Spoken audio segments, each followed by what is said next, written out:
So hi everyone, my name is Dawn and I'm from MCCY and I am part of the Singapore Together Secretary. So how many people here know how do I do this? Okay, just use your thumbs, alright? So imagine this is like a dial that goes from 0 to 10, alright? And this means like I really don't know anything and I'm pretty familiar with it, okay? So on a scale of this to this, can you signal to me how much you think you know about Singapore Together? Be honest, I'm not taking a photo. It's damn depressing. Okay? Either that, you're just being humble. Okay, just fine. So if you'll permit me, because I suspected this would happen, just 3 slides as an overview. So in June, so this is for those of you who are somewhere between here and here. Those of you who are here to here, you can take a nap for like 1 minute. So this is DPM Heng, you all know this, right? And in June he launched the Singapore Together movement. He may not have used those exact words, but he certainly said that we're trying to build the future Singapore together. And what he signaled then was that the 4G leaders would like to make a shift from how we govern today. So we tend to do things for our citizens, which is a good thing and a continuous thing. And we'd also like to add on this aspect of doing things with citizens, this idea of partnerships, which is why you'll see partnerships coming up in the slides just now, right? So, what this means in real times, in real terms, in terms of our desired outcomes, we've taken to calling it the 3 Ps. The first P is we hope new people will be involved as a result of Singapore Together. So citizens that we've not involved before, stakeholder groups, partners, potential partners. The second P is new process, trying things a different way. So we do some things well and getting better at it all the time. The consultation type sessions, feedback, surveys, we're very good at these things, getting better. We'd also like to get better at engaging citizens more deeply in partnership forms, co-creational type process, deliberative process, co-delivery type process. And then finally, new policies, new prototypes, new policy areas. We hope to open up space where citizens can be involved upstream in terms of designing the way the future Singapore will look like, as well as co-delivery downstream, that they can be a part of actually making things happen on the ground. So that in a nutshell is what we hope to see. This is a spectrum of engagement that we, for some people who are familiar, this is an important, just these gradations of understanding what people to know. That there's a spectrum of engagement. They are all important. We're not saying one is more or less important than the other. What we are saying is that on the left side, transactional ways of doing things, informational ways, consultation ways. We're quite good at this. We're quite familiar with it. We've got a lot of muscles in this. The other 3 areas, building consensus on tricky areas where there's no agreement, co-delivery, that means delivering on the ground together, and co-creating, planning and designing upstream. These are the ones we're still growing muscles in. And so Singapore Together is about a public service that has expanded range across all 6 modes of engagement. So far so good? That's all I have to say about Singapore Together. Isn't that great? So now you're experts, right? Okay, are there any questions about Singapore Together before I get into the actual bit about facilitation? So, so this session is about facilitation essentials. Some of you here are going to be facilitators, others of you will be scribes but supporting the facilitators. So I'm going to cover in the next half hour, 45 minutes or so, what facilitators do and just big top-level principles and you could say techniques as well. So facilitators basically are people who make things easier, right, for the group. And in the context of the process that we're engaging in, the Budget 2020 engagement, it is to help guide the group to its shared objective. Okay, I'm assuming the group shares the objective, right? They may not, they may just come to like, this is about. But the shared objective is at the end of that 1 hour to see if the group can together come up with 3 ideas, 3 prioritized, top-ranked ideas. Okay? So your role is to come to that. There are many reasons why facilitators are helpful. This is just one slide to give one major reason why. When groups of people come together, there's a thinker by the name of Bruce Tuckman who studied groups over his career, and one of the things he says is groups go through stages, right? They form and then they storm because they don't know each other, they have different values, they have different ways of understanding and doing things. Then they norm before they perform. So facilitators, one of the things that they help to do is help guide groups through what might be a very stormy process so that they can norm and perform well together. One of the many reasons your role is so important on the day that we do. Okay, so far so good.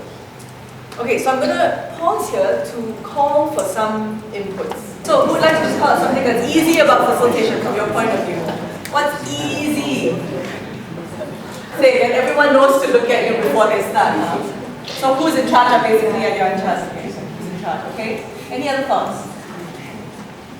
Who's in charge? Asking questions, as in from the participants?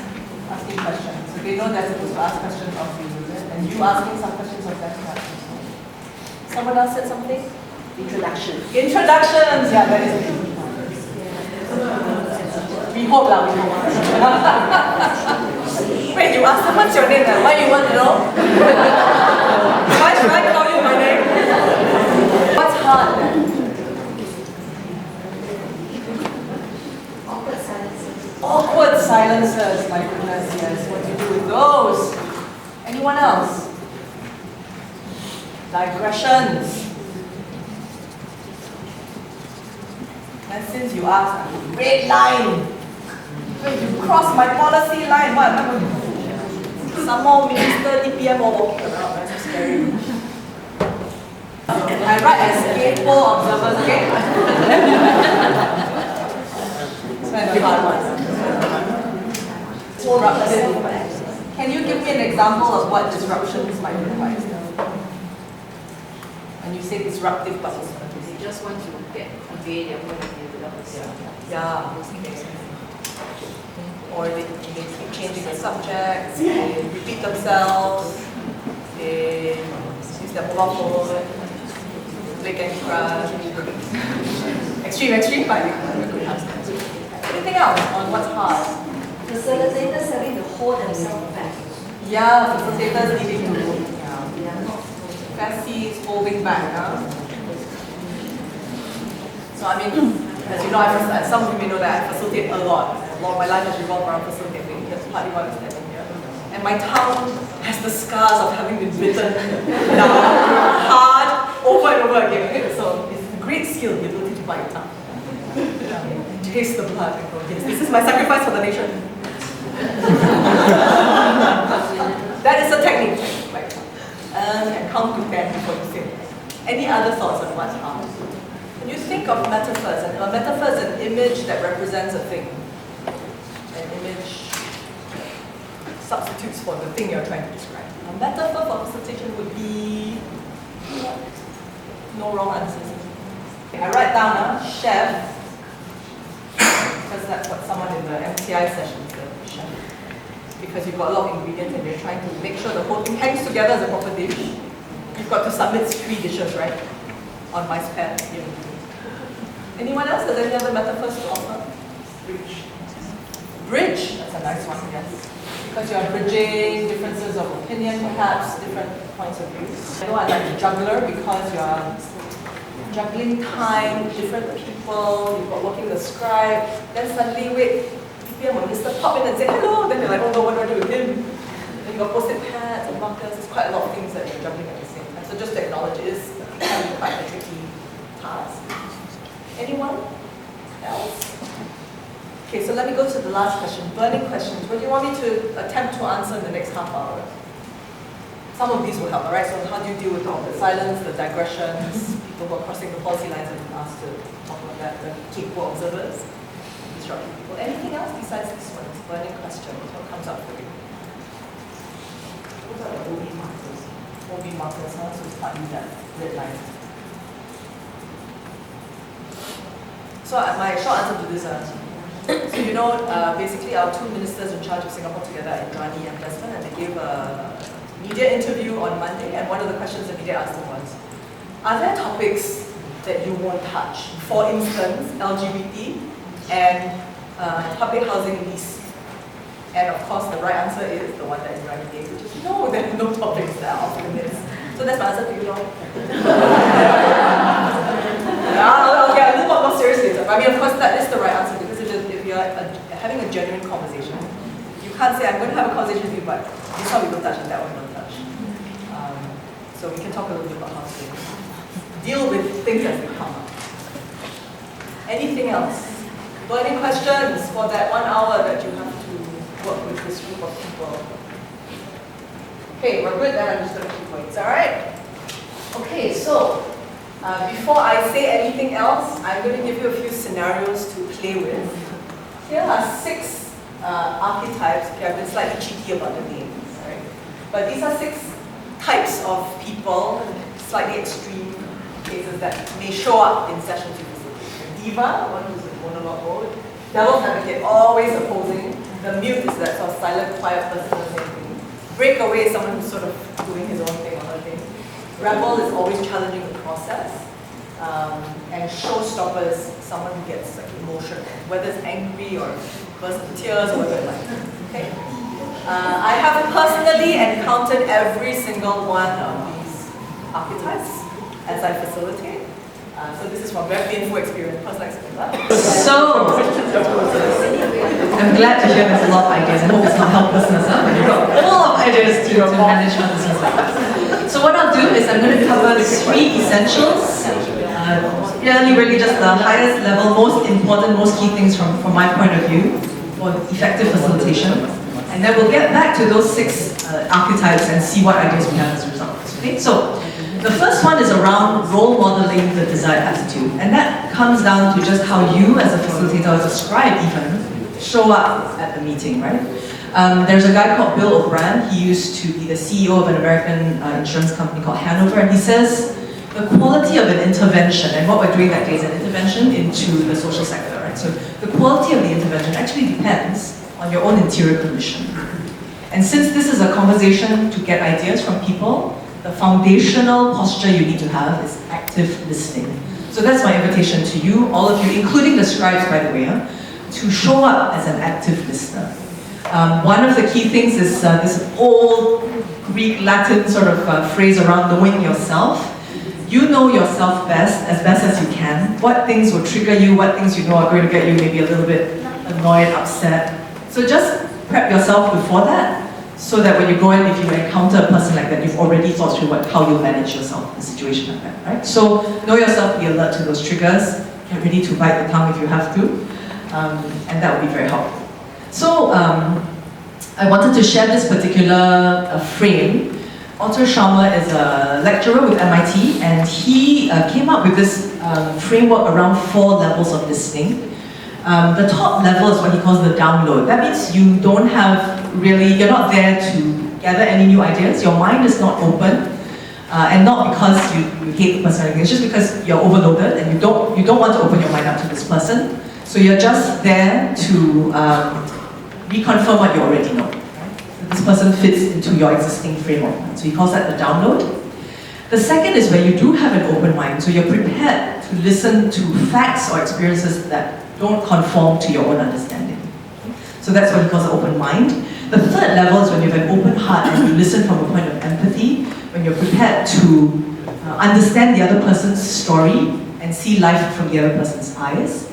And the deepest level of listening, he calls it generative, because you're prepared to see what's emerging as the conversation ensues. What I've seen him do in terms of sort of visually representing these 4 levels of listening, I thought I'd draw it out here because it's quite nifty, is to indicate where you're. So the red is me. This series of boxes is me. And this series of boxes is the other person, right? So if you are listening from a downloading posture, you're listening from within your own frame, your own understanding, your own life experience. If you're listening from a factual point of view, you're actually standing here. You're at the edge of your own understanding, but you're also prepared to encounter the other person's set of facts, set of data. If you're listening from an empathic posture, you're actually prepared to traverse that boundary and sit inside that person's story and listen from their heart experience, their life experience. And 4 is listening from in between to what is emerging as the 2 of you or the 8 of you have a conversation. I hope this picture is quite helpful. So one of the things Otto Scharmer would say is not that any of these levels is better or worse than another. We can't be listening with this open-heartedness all the time because we will lose ourselves here. Or this is very, very difficult listening. You're taking in so much data, it's quite tiring to listen this way. So you want to apply the right levels at the right time. I use this with taxi drivers all the time. Sorry, that's on video, isn't it? Sometimes it's just a bit much, and I know this is going to be one of those conversations I deliberately close myself off because it's just too tiring. So it's not, none of these is wrong, they're appropriate for the situation. But when we come into the situation at the social session, please would you certainly move beyond this level to demonstrate active listening by opening your mind to new facts, opening your heart to the person's experience, but also definitely being open to what's emerging in the conversation amongst all of you. So far, so good? So that's the first point, role model design attitude. One more framework to share, which is just this fairly intuitive idea that Albert Mehrabian, he's a social psychologist, and he studied how we communicate feelings and attitudes, and he says actually most of it comes through your body language. You know this, I know this, when you see someone, you can tell whether they're, I think D.S. John mentioned it right at the start as well, you can tell whether someone's sincere or not just from the way they hold themselves. So far so good, Ken, right? Obvious. So come in, ready yourself. Often when I facilitate, I go to the loo, lock the door, just make sure I'm remembering what's going to come up next, and tell secret tricks, and go to the loo, lock yourself in. Just be ready for what's coming up so that you enter the right frame of mind and actually the right postural parts. Okay, the second one is around knowing the goal and directing the process. So one frame I find really helpful, Dave Sibbett, who's a very well-known visual graphic recorder person, he founded a company called Grove, and the frame he uses is ORS, know your ORS, O-A-R-R, which stands for objective, agenda, roles, and rules. Rules is ground rules. So the objective of the session has been set, the agenda more or less set for you. You know your role, hopefully they know their role. And then the ground rules for operation. Will someone be saying ground rules at the start? That would be helpful. I mean, you sort of be open, be respectful, those kinds of things at the start. And of course, use those as your resource. Now, for your specific 1 hour, you also need to know your ORS, right? So the objective is by the end of that session, hopefully everyone has a good experience. That's objective number 1, that people feel listened to. But objective number 2, the more specific thing is you want to be able to have 3 top-rated ideas put into the MindSpat system. So the agenda, think through how you're going to use the time, which has been very helpfully structured. 20 minutes for question 1, 30 minutes for question 2. I really don't think you'll have time for question 3, but let's see what happens. So that's the agenda for your 1 hour. And then the roles, you know what you're supposed to do, is ask questions. It may help at the start just to say, I'm here to facilitate the conversation, I'm not here to drive any specific outcome, the ideas will come from all of you. So just so you know that your role there is a facilitator. It may also help to also say Scribes are there to sort of take notes and make sure all the ideas are captured well. And then reiterate the ground rules if there's a need to. Okay, so the second about knowing what's fixed and what's flexible. So you have about an hour, and within that hour, even though we've structured that time, anything can happen, right? Mr. Awkward Silence might show up, Mr. Digression or Disruptive, Mrs. Digression, I'm sorry, I don't mean to be sexist, gentlemen. It could be Mrs. Digression and Mrs. Disruptive might show up as well. And so the time and the conversation is dynamic, right? So you need to know what's fixed and what's flexible. We absolutely need to deliver by the 1 hour, and what you can sort of put aside. So helpfully, you see in the facilitation plan that question number 3 is optional. If you have time, great, you can get into the space of, you know, what are the strengths and how can you contribute to these ideas. But if you can't, you know that you don't lose any sleep over that. I would also say 1 hour isn't a lot of time, so just be quite careful about how you manage your time. Make sure that you have absolute in your head, absolute cutoff times the moment you've reached a certain point. You know you need to move to the second question, whatever it is. Okay? The third, this thing about doing math and building contingencies. So things often take, or not often, occasionally take longer than you think they might. More time, sometimes less time than you think they will. So when I say do the math, the first thing that I usually ask myself is, how many people are in the group that I have and how long do I have? So you have 1 hour, and you have how many participants? Maybe 8, is it? It's a very comfortable number. 8 for 1 hour is very comfortable because you do 60 minutes divided by 8 people gives you, somebody help me, I hate this point of the day, I'm like pretending I know how to do math offhand. I know it's less than 10, right? So thank you. 7-ish minutes per person. So it helps to know this, to make sure that we know how much time each person ought to have. Then I usually factor in a bit of time at the start for introductions, and then sometime at the end for the warm-up. So you need to have a sense of how you'll allocate the time, right? So if you get a sense that someone seems to have been speaking for more than 5 minutes, you know that it's time to move the time over to a new person. So just doing the math, and building in contingencies is knowing, of course, by the way, the organizers of this, please cover your ears. Tea break is a contingency, so if you steal a bit of tea break time, it's okay, man. So I'll tell you what happened for the MTI session. Okay, I'm just looking at your program. Actually, it's challenging, right? You're asking the scribe to identify 3 ideas, key them into the system in in 5 minutes across the whole group of 100 and 200 people. And then the next 5 minutes, you're asking people to read through all these ideas and vote. It's a big task for such a short amount of time. I just say that, huh? So, name it right. So for MTI, that was their plan as well, but in the end, Min Chan Chen Seng made the call that we will do the keying in of the ideas before tea break, but do the voting after tea break, which of course gave the POH just very little time to react. So that, I think that was a bit of a pain point for the POHs who had to sort of look at it live and respond live as people were doing the voting. Just sharing, not saying it will happen, but it is tight. So maybe what might happen is if you're sort of rushed for time, tell people to do their voting, please do their voting during tea break, and if you eat a bit to tea break, then so be it. Is that okay, organizers? Edge to the side. Okay. So in terms of directing the process, what typically happens in any kind of conversation, this is a very typical dynamic. There's a divergence where people start warming up, coming up with lots of ideas. And there's this middle bit where you're trying to get a make sense of all these different ideas, go a bit deeper for each idea, and then facilitate decisions. Your conversation will follow this rough pattern as well, right? So opportunities and challenges at the start, you're opening up the conversation, and then you're asking people what you're going to do about these things, where are the partnerships, then of course you're going to get people to vote just to facilitate decisions, right? So your conversation will follow this dynamic. So don't get too freaked out if you see a lot of ideas. Know that there will be a sort of time to narrow down later on. Just make sure you apportion your time well. Okay, and the last thing I'll say on this know the goal, direct the process, is that the facilitator's primary tool, because you're facilitating, you're active listening, is you ask questions. So what comes up in the next few slides is a whole listing of questions that you can use as a facilitator. I won't go through all of them, but it's just to give a flavor of the range of questions that you can use as a tool. It's just to also remind you that questions actually carry an energy with them. So the kind of questions you ask direct the attention of the participants. So there's process questions. For instance, shall we begin by writing down our responses? Shall we take a break? Are we ready to vote? Those kinds of process questions.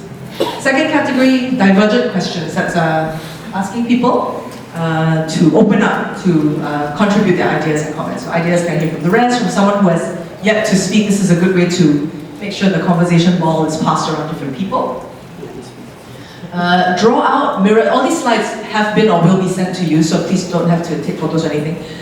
Draw out, mirror, paraphrase, but these are just ways to demonstrate that you're listening, to validate, to clarify.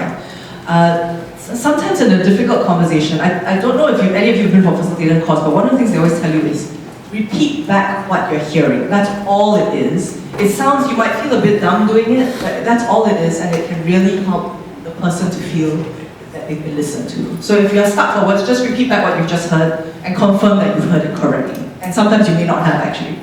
So that's the mirroring part. Huh? So you can use things like, can you say more about that? What did you mean by? If someone's not clear, if you don't think that person was clear, chances are someone else will also think that person wasn't clear. So don't be afraid to clarify. So these are just some sort of phrases that you can use, okay? Anybody want to check in on anything? If not, I just keep going. Okay.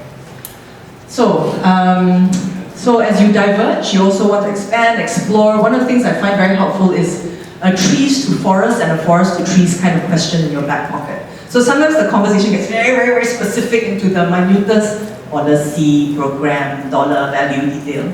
So if you want to pull people out of that, or people tell a long, long story, right? So you want to pull them up. So the trees to forest question, what's the big concept? What's the principle you're trying to illustrate? Sometimes the same thing can happen the opposite way. People get very abstract, very conceptual. The way to get them to concrete data is to ask, give me an example, give me an illustration, give me some data to support what you've just said. So some things you can explore. This is balance, making sure that different points of view come into play. So balance type questions are there. Clarify, make your meaning clearer. So this is just ways you can ask people to expand on what they mean, say things in a different way. And this, by the way, is the cheat sheet question the conversation is going away, you don't want it to go, to say, I'm not sure that this actually responds to the question, would you mind if I shifted the conversation that way? That's one of the ways I would deal, by the way, with the red line, OB marker type things. Politely, of course, and if the person persists, then you let them go on, and of course it's time to shift the conversation elsewhere. So that would be the way I would deal with that. Go back to the ORs, right, the objective. So if your objective is, would start families in need aging, right? So you just make sure you pin down to those anchor points. Just another set of questions here around how do you acknowledge, empathize, validate when people maybe say something that is very emotional. So one of the archetypes I shared with you just now is a showstopper scenario, and it happened to me before I was MPI of all places, MPI Strategic Planning. The year was 2007. Someone burst into tears in a session I was facilitating for MTI Strategic Planning. Like, who cries during any session, never mind MTI Strategic Planning? It's like, oh my gosh, what do I do now? Anyway, so what would you do if someone in your session gets emotional? And emotion, by the way, is not a bad thing. Emotion is a very natural, normal part of human experience. So emotion, just let it happen and then do something about it. So what I normally tell people to do is, first of all, acknowledge it, don't diminish it. So what I would normally do is a three-part sort of thing, I would say. Acknowledge it, so I can hear this was difficult for you. And the second is, repeat back the point, but take the emotion out of it. So for instance, what you're saying is that our HR policy wasn't particularly fair to you, right? So you're saying back what the person said, but just without the emotional quote over it, and then move the conversation on from that. So what do we do about HR policy that would be helpful? Something like that, yeah. And then tracking and summarizing a basic facilitation type tool is to make sure people know, okay, we've covered 3 points, shall we move on to the 4th? Can I summarize where we're at now? Is it time to move on to voting, that kind of thing? Okay, so far so good? Okay, and then the third thing which I'll cover very quickly is this idea of making the conversation visible, because that also helps to acknowledge, helps to keep track. This is an example here. Swivel. But it's just the idea that it encourages participation because people can see their ideas appearing before them. Even better if using post-its you get people to write down their own ideas. So it's very affirming that way. Any tools to do it, and then you just capture it, make sure that people's points are there and you can move on from there. So I'm not going to cover this, but it's just your basic, most essential chart writing techniques. Basically chart writing is writing on the chart. Yeah, so they're all there. So I won't belabor this. Okay, what I wanted to do was, for facilitation tips. So these are just some basic things that I think will be very helpful. Master your brief, so make sure that whatever Doreen and her team sent you, read everything, very important. So that you know what timing, what questions, who's coming, so that you know what you're dealing with. Know the place well, so go early, that's why we're asking you to come early, just make sure you physically know where the loos are, in case you or your participants need it, and tea break is. Be prepared with all these things. You will already know your topic, you already, I think, know your group beforehand, is that right? You will, right? Know your group beforehand. So that's just helpful. I've already seen some of the names, so it's helpful to know who the personalities are. If you want to be largely more like Yasu, you can go and research on what their background is, whether they've got particular points of view you need to be aware of. Pre-mortem, so just think through, pre-mortem is the opposite of post-mortem. Post-mortem die already, you cut the body, you see why the person died, right? So pre-mortem is before you die, right? You think of all the ways you could die. And when the bad thing happening, just forget this, okay I already thought about it. It's a concept by Gary Klein, who works a lot in this kind of psychological and complexity space, about how to deal with complex environments such as ours is going to be. So think about all the things that could possibly go wrong, and then how you might address it. Practice yourself is a very helpful thing to do. Wear a watch, because that's just basic. Celebrate success, that means once your group is done with one phase, move and say, well done, encourage them a bit. And then stage your instructions. This is the idea that if you've got a whole long list of instructions, just break it up and help people move one step at a time.